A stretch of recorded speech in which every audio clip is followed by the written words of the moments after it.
we've got 6 big things fans should expect from Street Fighter 6, which includes a detailed rundown of the core mechanics in the game and how they should be used. And then also we get into what gamers should expect here in 2023 when they load up Street Fighter 6 for the first time. Let's go.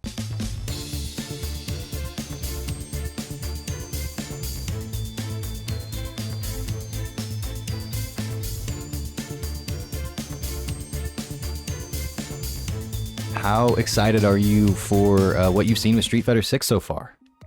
Pretty excited, so excited. I actually want to talk about the 6 big things fans should expect from the game. But John, before they do that, can they punch the Cycle Crush the like button, please? It helps out the channel just a ton. But how are you feeling about the game? There's a lot of positive momentum, and I'll talk about that in my segment that we talk about today later on. But yeah, it's really looking good and I'm gonna try not to say this 8 million times today, even at this very early stage, right? The stuff is subject to change for sure, but even right now, things are going in a really good direction, and I'm excited to start digging through it. But yeah, like you said, please guys, give us a like if you could, subscribe if you haven't. We're really trying to grow this YouTube channel and make it do cool things, but we can only do that with you, so much appreciated. Like, comment, subscribe, all that good stuff, and let's jump into it.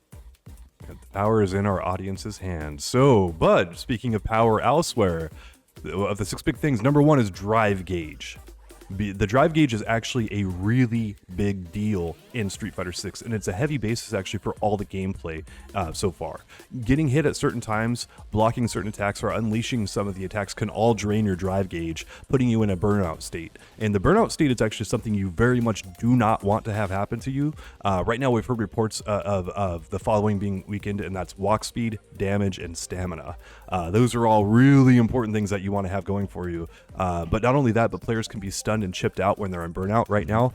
So going YOLO and burning through your drive gauge has consequences big time in this game. But John, how has a drive gauge appeared to you so far? How do you think it's going to impact things? Well, first of all, it is, as things exist right now, it is incredibly central to all of the gameplay, right? Because the 5 different components of the drive gauge or of the drive system, right? Like those are incredibly important to what you want to do, both on offense and on defense.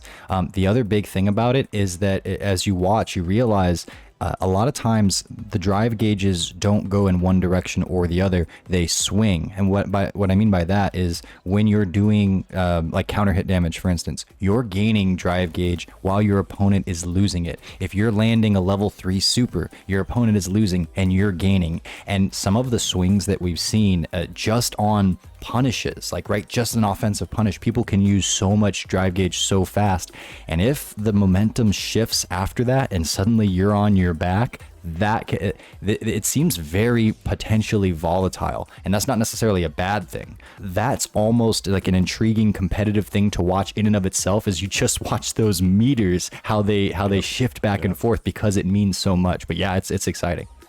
Yeah, we already know with games this early in development, like this build of the game could be several months old. Like they could already have a bunch of other cast members in there. Things could have already changed quite a bit. But right now, drive gauge to me, it looks a lot like stamina meters in other games. From RPGs to whatever.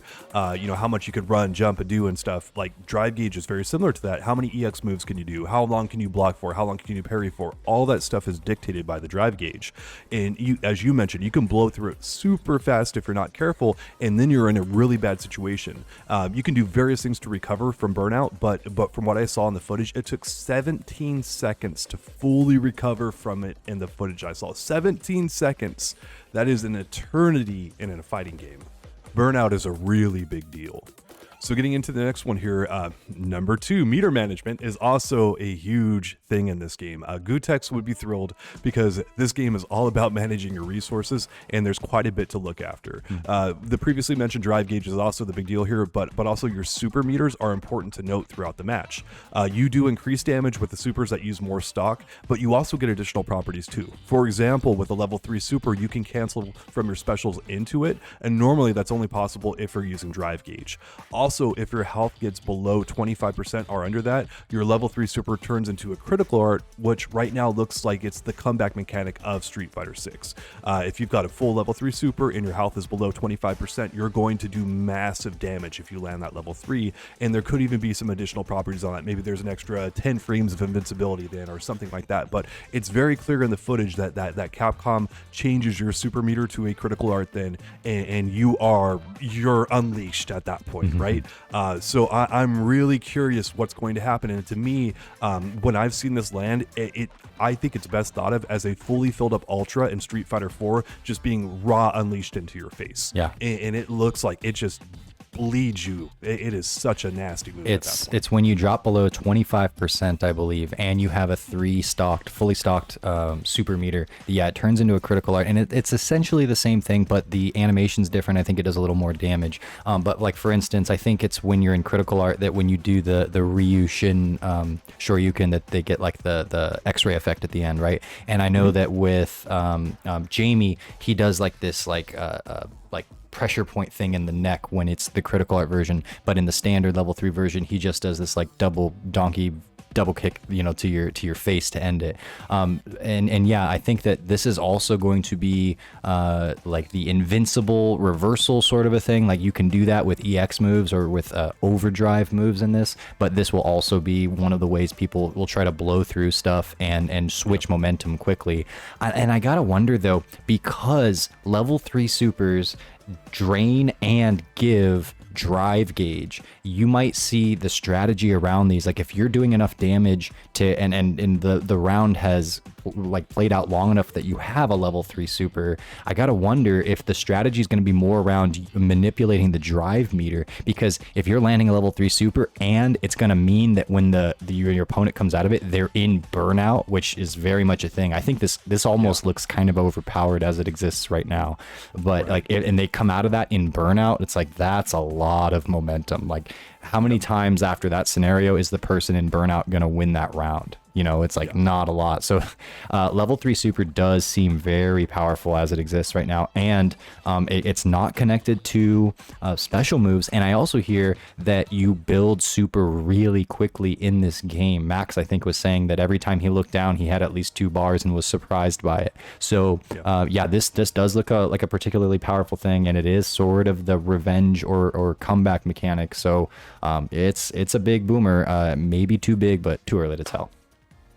And it's not only is it going to be important to watch your opponent's life gauge in this, but also their meters are going to be really important that you're following, especially their drive gauge. Are they on the urge of being burned out, and do you want to just kind of unleash holy hell at them, trying to get them to that fatigue state, because it's worth it to do that, right? It's so many advantages that you can eke out of this by understanding what situation your opponent is in or what situation they're about to be in. So meter management, not only yours but theirs, huge. And absolutely like, huge. Just to compare it to like Street Fighter 5, for instance, critical arts for like kind of the wisdom on the street was you don't really use critical arts unless it's gonna kill, because otherwise you're left without meter. Now, some characters like Abigail and Cammy have follow-up Oki after critical arts, so maybe the calculus changes for them a little bit, but for the most part, it's not usually the right call to spend meter, all 3 of your meter, unless you're going to KO, and that's because of the way that game functioned.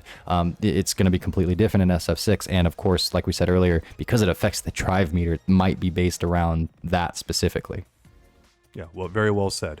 Getting into number 3 here, moves are designed with obvious strengths and weaknesses, especially with the drive system. Now, when you see your opponent go for a drive impact, that's like the focus attack, right? You can initiate one yourself, and it should counter them cleanly pretty much every time on reaction. Drive impacts actually have quite a bit of startup on them, and this is unlike Street Fighter 4 with the focus, where you could backdash out of a focus. Like if you didn't like the results as soon as you went up to your focus pose, like you're winding up for it, you're about to unleash it, I'm going to backdash at the last second, get out of it for free, basically. You can't do that here in Street Fighter 6. You are committed to the drive impact when you do it. So if someone sees you winding up in that drive impact, all they have to do is either go to the parry or go to their own drive impact, and it should beat you clean most times. It's a big time commitment, and that seems to be how Capcom is approaching all of the systems, all the mechanics here in Street Fighter 6. Here's the advantage, here's how to use it, but here's where it does not work all that well, and that is a very global thing here. And like how it works with parries, which I just mentioned, is you hold medium punch and medium kick to enter the parry state, right? And you're going to parry everything that comes your way. However, unless you do a perfect parry, the recovery time on this move is substantial. And then you're also draining your drive gauge in the process. Sitting there in that state, your drive gauge is just going woo and just draining. This is not like Third Strike where you can fish for parries easily. You can go in, and there's minimal drawback to fishing for parries in Third Strike, right? Because you're just tapping a button either forward or down. With this, you're entering a state where you have a lot of recovery, and then throw ranges. They're very good. You can be thrown right out of a parry. The throw range is very large in this, and like all this stuff, it's like, okay, so yeah, you can parry, but here are the very clear disadvantages for that as well. And this is what I'm really enjoying about Street Fighter 6 right now, is they're like, this is how it works, but here is the drawbacks for doing this move. And everything is spelled out very clearly right now. I would say, I think that's called balance, and it's a wonderfully refreshing thing to see.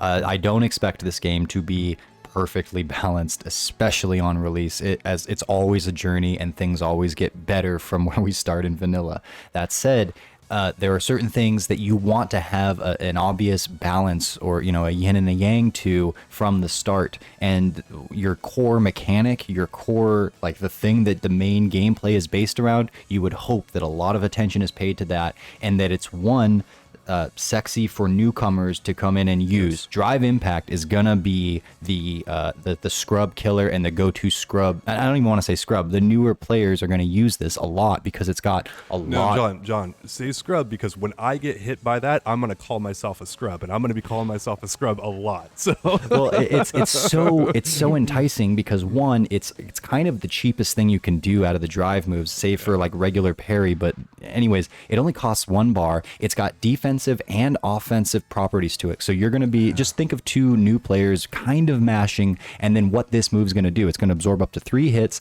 and then it has like the coolest, most satisfying animation. Paint splatters out. You can get a wall bounce off of it. So powerful. It's going to beat things when your opponent is being overly aggressive. And then it also has more utility once you get into burnout. People are going to spam this all day, a la Focus. But then, like what you're saying, there's already, to those of us that are kind of more seasoned and know what to look for, there's already counters to it. So as much fun as new players are going to have with that, then the more experienced players and those that care to stick around long enough to dig deeper into the game are going to learn the counters to it. And that's fun too, because as fun as someone doing a drive impact and you drive impacting them back, and you get splat, cool endorphins, right? But then if you learn how to perfect parry that and then follow up with a badass combo, that's even more fun. Yeah, feeling it. The other thing is Drive Rush, which actually sounded really powerful initially. That's where you stick a normal on someone and then you can cancel it and dash forward, right? But that takes 3 bars to do. And I was thinking of, Laura's V skill in Street Fighter 5, where, she sticks a normal on you and then she dashes right in, and yeah, she's negative, but she's in such a spot as a grappler. It's a very advantage type of thing. Well, 3 bars is a considerable amount of meter to spend on something like that. And we just talked about how heavy of a thing that burnout is, and it's like, man, I don't. There's going to be some times, especially as like a grappler character or someone you want to be up in the face of someone, you're probably going to try that once. If you try it twice, you're definitely probably going into burnout, and then you're in such a bad situation. You're really going YOLO there. Great risk for great reward potentially. That I like that. And then another thing here we're seeing is fireballs also travel very quickly across the screen.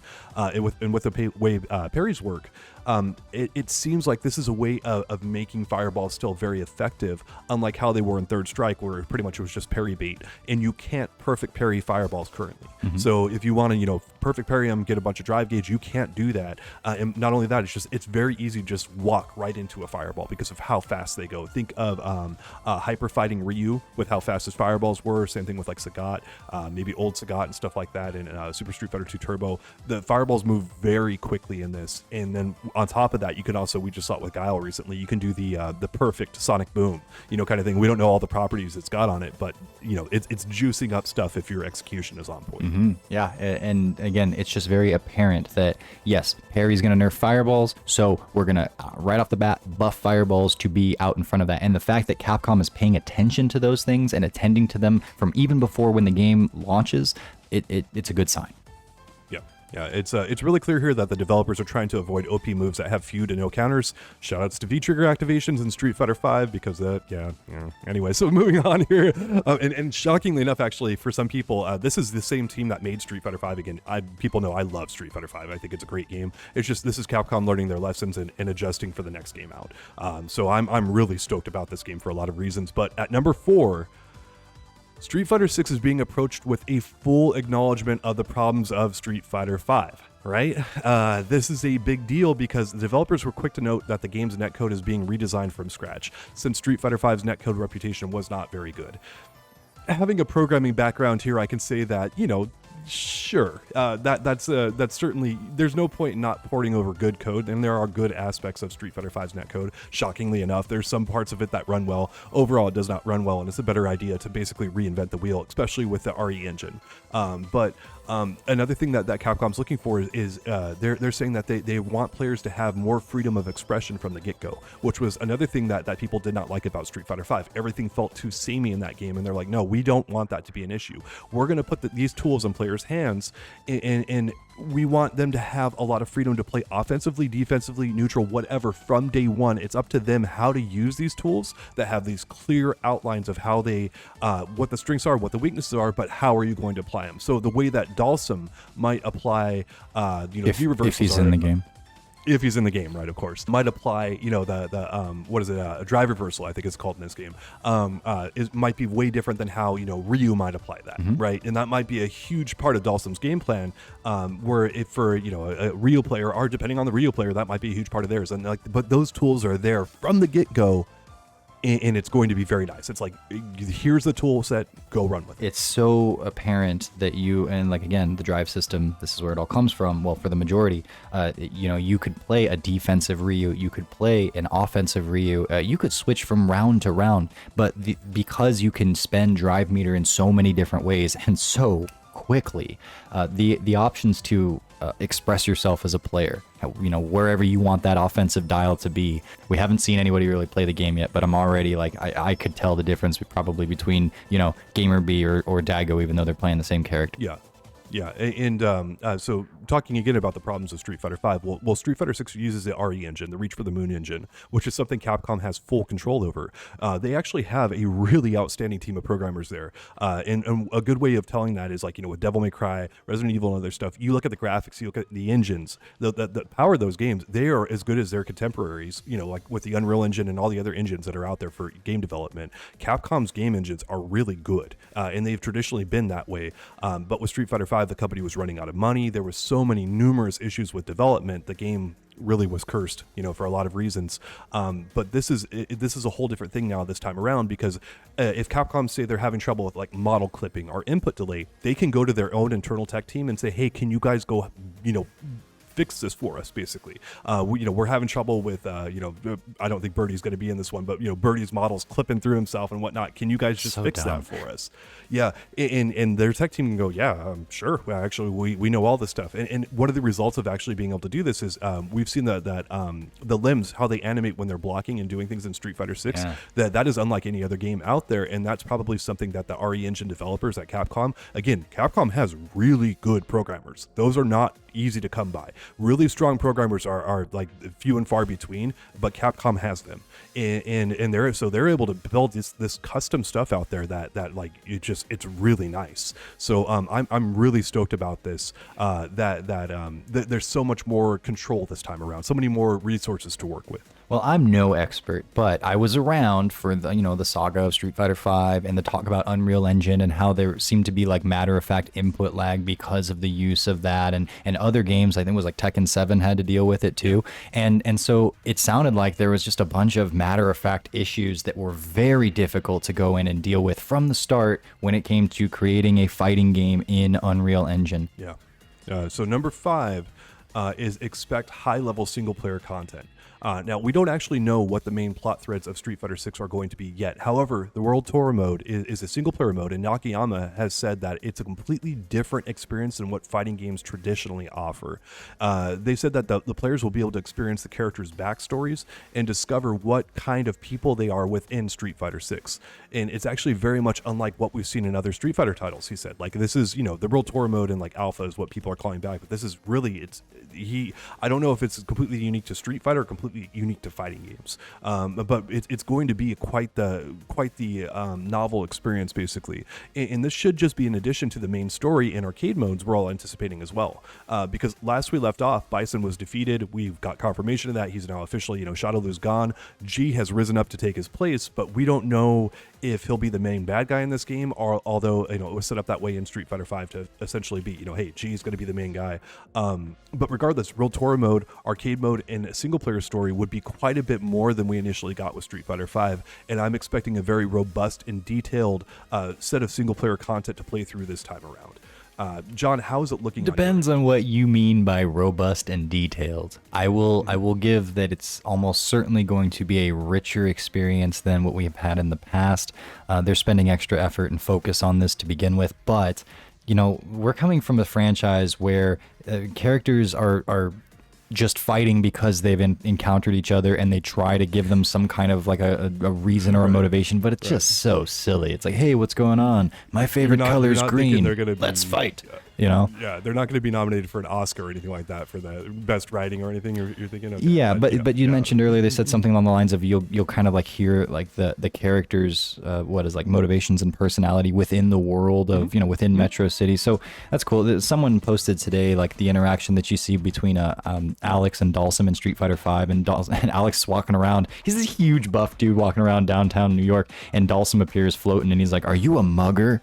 And Dalsum goes, "What?" And he's like, "Not on my watch." And then that's how they get into a fight. It's so silly. And Abel like, awesome. "Have you seen my dog? Time to fight." Yeah. And that is Street Fighter. I mean, you have to have some amount of cheese to that, because the good guys aren't going to fight each other. Chun-Li and Guile aren't going to fight each other for any reasons whatsoever, pretty much, right?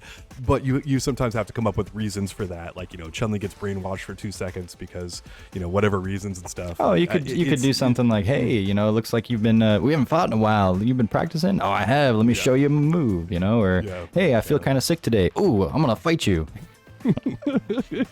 all of the above are completely within the realm of possibility, though. So, but no, I am excited for this single player content.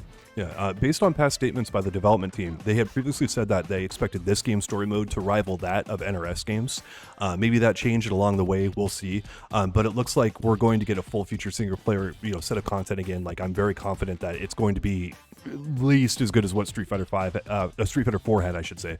But I think it's going to be a good bit better again with the World Tour mode and other stuff. But Nakayama said that he's making a fighting game, but beyond that, he's making a Street Fighter game that is for a much wider audience. Street Fighter 6 is not just for the hardcore fighting game fans, but for people who might not be well versed in the genre as well. Like, he's really trying to make an all-encompassing game where if you put down your $60 for it, you're getting a full-on experience that you could enjoy, even if you're not a hardcore fighting game fan.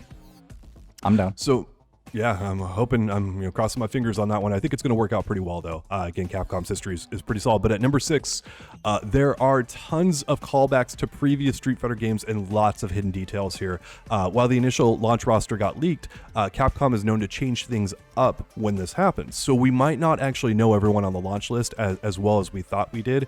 This is numerous times. I know of a bunch of leaks that have happened, and what they did is Capcom's like, well, let's take this character and move them later on down the road, or do this with them. More than likely, most of the characters that were in the leak are going to be there on the launch list, launch roster, I should say. But again, Capcom just changes stuff up. They're like, okay, well, that happened. Well, now this character's DLC, or maybe going away for a while, maybe going away for good. They do mix stuff up quite a bit. And now, on top of that, though, there are tons of details in the backdrops, in the animations, and callbacks to stuff that happened in like Street Fighter 2 and beyond. So this seems overall like a big-time love letter to fans of the Street Fighter franchise, going out of their way to acknowledge past games and instances that are notable. For example, in one of the screens that first pops up in the trailers, there's a bunch of graffiti names, which might tell us who's planned for the game, with characters like Vega and Bison and Cammy and others having their names written in paint. And it's right at the start of Guile's trailer, and like a bunch of people have their names and stuff in there signed up on. So Kimberly was also shown in one of the screens for the Battle Hub area. We did a story about that one.